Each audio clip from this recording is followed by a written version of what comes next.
In this video, I'm going to talk about my 3-month review of the Pixel 4 XL, and so far in my experience, it's been doing pretty good. The pictures are top tier, the phone and UI is easy to use, but the battery life is pretty decent.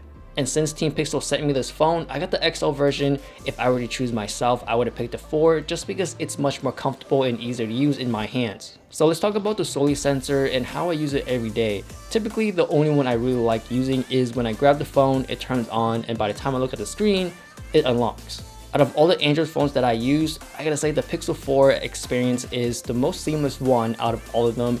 Maybe it even rivals with the iPhone's Face ID. It's really cool when I'm just about to pick up the phone, the screen turns on, and by the time I have it up in my face, it just unlocks. So that whole experience right there that I do almost every day, or pretty much everyone does when they pick up their phone, is really seamless. It's a really small feature, but that little thing really adds up every day for my Pixel 4 experience. One annoying thing about this whole seamless experience is that when I'm trying to grab something around the phone or over it, the screen turns on. And I know that the battery life isn't the best, so having it turn on and off a lot throughout the day, I kind of feel like it kind of nicks the battery life a little bit. And since the Pixel 4 is just sitting there on my desk, I do notice it happening a lot. So I wish in the future I can kind of set the distance of the proximity sensor just to limit from that happening.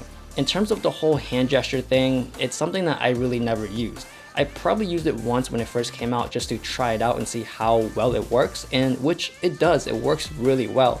But in terms of just my everyday use, I don't really use it. When I'm listening to music, for the most part, I do have my headphones on, so I tend to use those commands instead. And for the clock alarm, I usually just pick up the phone, stop the alarm, and just go right into my phone right after. I don't really have time to wave around to notice that which direction is to snooze and which direction is to stop. And I feel like that's a natural thing for a lot of us, because once we pick up the phone to stop the alarm, the first thing we do is look at our Facebook notifications, Instagram, or whatever we have on our social media. So the gestures work really well, but I just don't really see how it integrates in my life or how I really need it in my life to make it useful. In terms of the look, I do like it just because I'm a minimal person. The phone looks really minimal, so I do dig that look. In terms of the feel, the matte finish glass is probably my favorite.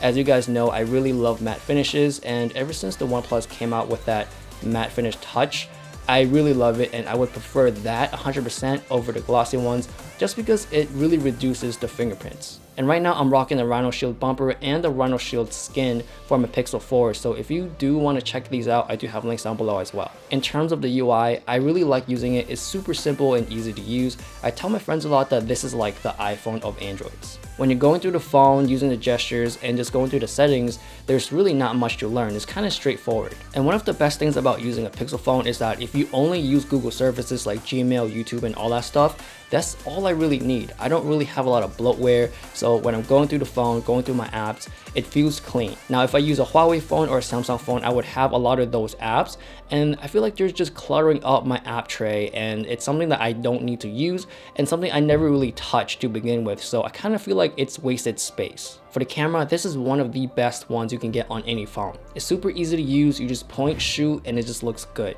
Out of all the camera phones that I've used, I find that the Pixel gives out the most consistent great images throughout all of them. Whether it's daytime or especially nighttime, I feel like a lot of other phones gives off this weird blurry look because of the high shutter speed at night and really inconsistent colors. And yes, the Pixel 4 is not perfect all the time, but after comparing this phone to a lot of other phones out there, I find that the Pixel is just really consistent, so I don't really need to retake a lot of those photos. So one of the biggest pros about this camera is portrait mode. Just because in portrait mode, the whole background is compressed like an actual real portrait lens than other phones out there who only offers ultra wide angle lenses. And for the next version, I hope that they're going to add the ultra wide angle lens. At that point, I feel like that will be a really solid all-around camera. For battery life, it's pretty decent like I said before. It does last me throughout the whole day, but I wish it was just better. I know that the Pixel 3a does last longer than my Pixel 4. That just really irks me because a bigger phone should have a bigger and longer battery life, but this is not the case. Now, if you are an average person who just goes on Facebook, checks their email, go on YouTube to watch a couple of videos, this phone can easily last you through the whole day. From me using the Pixel 2 all the way up to the Pixel 4, I feel like the whole Pixel line of phones is for the everyday basic person. So I would say this phone is great for the older generation or people who just don't know much about tech.